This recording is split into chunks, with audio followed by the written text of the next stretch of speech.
Salam dan bahagia. Saya Gede Edi Budiarnyana, CGP Angkatan ke-9 dari Kabupaten Buleleng. Pada video kali ini, saya membuat koneksi antar materi modul 2.3. Koneksi pada modul 2.3 ini terkait dengan yang pertama, pemikiran reflektif terkait pengalaman mengajar. Yang kedua, analisis untuk implementasi dalam konteks CGP. Yang ketiga, keterkaitan materi.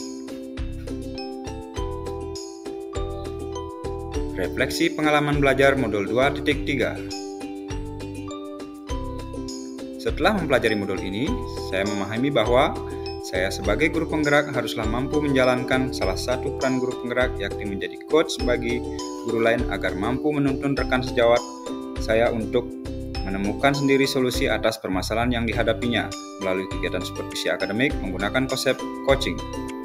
Coaching sendiri dapat kita artikan sebagai suatu proses yang mensimulasi dan eksplorasi pemikiran dan proses kreatif seseorang atau coachee untuk memaksimalkan potensi pribadi dan profesional yang dimilikinya.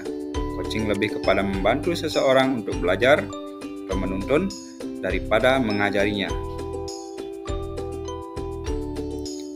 Agar mampu menjadi coach yang baik, saya harus memiliki yang pertama, paradigma berpikir coaching, yaitu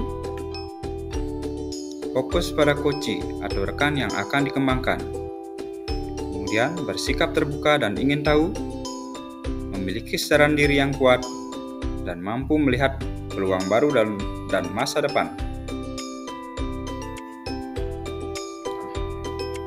Agar mampu menjadi coach yang baik, saya harus memiliki yang kedua, prinsip coaching, yaitu kemitraan, proses kreatif, memaksimalkan potensi.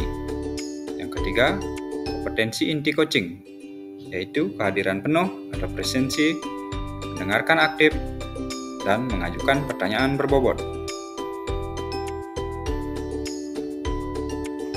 Agar proses coaching berjalan dengan baik, saya harus menerapkan mendengarkan dengan konsep rasa, yaitu prinsip perhatikan pembicara, terima semua ucapan, dan dengarkan kata kunci.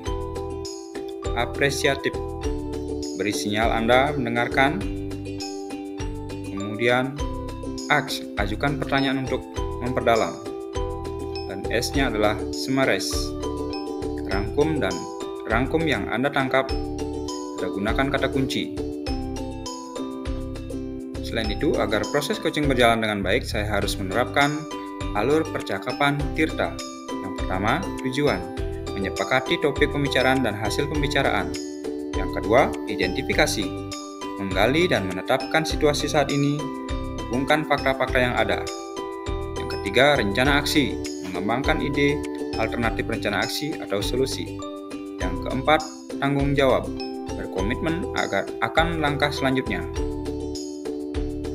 Setelah mempelajari modul ini, saya merasa tercerahkan dan termotivasi untuk menerapkan prinsip-prinsip coaching dalam membantu rekan sejawat untuk menemukan solusi atas permasalahan yang dihadapi. Saya yakin bahwa dengan menerapkan paradigma berpikir coaching dan prinsip-prinsip coaching yang dalam menyelesaikan masalah, rekan sejawat akan lebih terbuka dan tidak merasa malu ketika menceritakan masalahnya kepada kita. Saya juga menjadi lebih percaya diri untuk menerapkan paradigma dan prinsip coaching setelah mendapatkan kesempatan beberapa kali untuk mempraktikkan proses coaching bersama rekan CGP yang lain. Yang sudah berkembang baik dalam diri saya setelah mempelajari modul ini adalah saya menjadi lebih memahami apa itu coaching dan penerapannya dalam dunia pendidikan. Melalui praktik coaching yang saya laksanakan, saya telah mampu untuk melakukan coaching menggunakan alur Tirta dengan baik. Saya juga sudah mampu untuk menerapkan paradigma berpikir dan prinsip coaching dengan baik, serta telah mampu untuk menguasai kompetensi inti coaching dengan baik. Kompetensi yang akan saya tingkatkan terkait dengan coaching adalah saya akan lebih fokus pada coachee pada saat melaksanakan coaching. Saya juga akan berusaha sebisa mungkin untuk mengarahkan coachee saya dalam menemukan solusi atas masalahnya dengan menggali lebih dalam lagi potensi dirinya tanpa adanya asumsi-asumsi pribadi dari saya.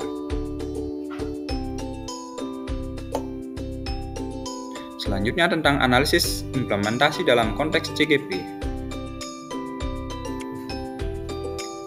Bagaimana penerapan coaching untuk supervisi akademik? Supervisi akademik sejatinya adalah kegiatan pemberdayaan dan pengembangan kompetensi diri dalam rangka meningkatkan performa mengajar dan mencapai tujuan pembelajaran, sehingga penerapan konsep coaching dibutuhkan sebagai peningkatan motivasi atau komitmen agar kualitas pembelajaran meningkat seiring meningkatnya motivasi kerja pada para guru. Ketika melaksanakan supervisi akademik dengan prinsip coaching, kemitraan dapat terbangun dan membuka peluang akselerasi kesadaran yang mendorong tindakan aksi yang dilandasi kepercayaan coachee kepada coach.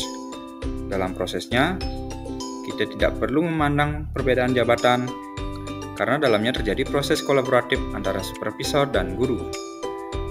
Apa tantangan implementasi coaching di sekolah? Fakta di lapangan, kegiatan supervisi akademik diasumsikan sebagai suatu kegiatan observasi atau penilaian terhadap kinerja guru. Sehingga kegiatan supervisi ini hanya menjadi kegiatan mencari kekurangan guru dan guru merasa terbebani ketika disupervisi. Bagaimana alternatif pemecahan masalah yang ada? Untuk mengatasi masalah tersebut, saya dapat yang pertama melakukan sosialisasi tentang apa sebenarnya supervisi akademik dengan menggunakan konsep coaching tersebut yang disertai dengan contoh penerapan. Yang kedua, membangun komunikasi dan koordinasi yang baik dengan rekan sejawat sehingga ketika menghadapi masalah tidak segan untuk meminta disupervisi.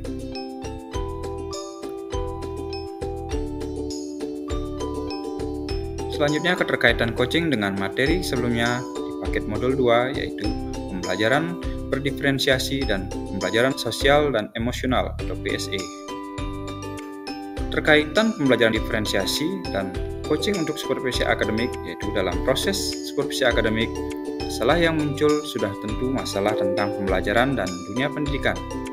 Pembelajaran berdiferensiasi dapat kita jadikan sebagai salah satu patokan penggalian informasi atau identifikasi dari masalah yang ada. Juga dapat kita jadikan sebagai salah satu alternatif pemecahan masalah yang timbul, sehingga kita bisa menuntun coachee kita untuk menemukan solusi permasalahan melalui pembelajaran berdiferensiasi. Selanjutnya, keterkaitan pembelajaran sosial dan emosional dengan coaching untuk supervisi akademik. Dalam proses supervisi akademik, sangat diperlukan penerapan kompetensi sosial, emosional, yakni kesadaran diri, manajemen diri, kesadaran sosial, keterampilan berelasi, dan pengambilan keputusan yang bertanggung jawab, baik coach maupun coachee. Coach perlu memahami dan menumbuhkan kompetensi sosial dan emosional agar mampu mengendalikan dirinya dan menuntun coachee untuk menemukan solusi atas permasalahan. Coach juga perlu menerapkan teknik stop guna menghadirkan mindfulness saat proses coaching, sehingga ia fokus pada masalah coachee-nya dan coachee juga akan lebih fokus dalam proses identifikasi sehingga dapat ditemukan solusi yang sesuai atas masalah yang dihadapi. Demikian video koneksi antar materi pada kesempatan kali ini. Saya ucapkan terima kasih, salam dan bahagia, salam guru penggerak.